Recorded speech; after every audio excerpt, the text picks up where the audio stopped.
অল্পের জন্য বড়সড় দুর্ঘটনা থেকে রক্ষা পেল ময়নাগুড়ি ভান্ডানি এলাকার ভৌমিক পরিবারের মেয়ে নন্দিতা।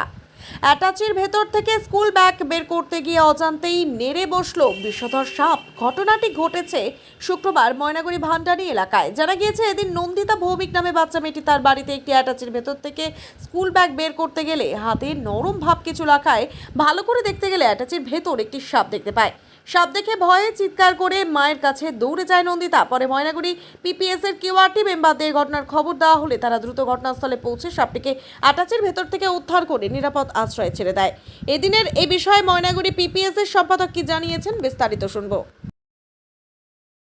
আজকে ময়নাগুড়ি ব্লকের ভান্ডানি এলাকায় একটি অ্যাটাচির ভিতর থেকে আমরা একটা গোপ্রসাব উদ্ধার করি। পঞ্চম শ্রেণীর ছাত্রী নন্দিতা ভৌমিক, সে তার একটা স্কুল ব্যাগটা অ্যাটাচির ভিতরে রাখে। ব্যাগ বের করতে গিয়ে হাতে কি একটা নরম নরম লাগে, তারপর ভালো করে দেখে যে একটা গোপ্রসাব অ্যাটাচির ভিতরে ঢুকে আছে।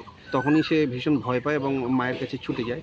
তারপর সেখান থেকে আমাদের কাছে খবর আসে, আমরা ঘটনাস্থলে দ্রুত যাই এবং সাপটিকে উদ্ধার করি। এটা গোপ্রসাব, তারপরে নিরাপদে আমরা ছেড়ে দিই।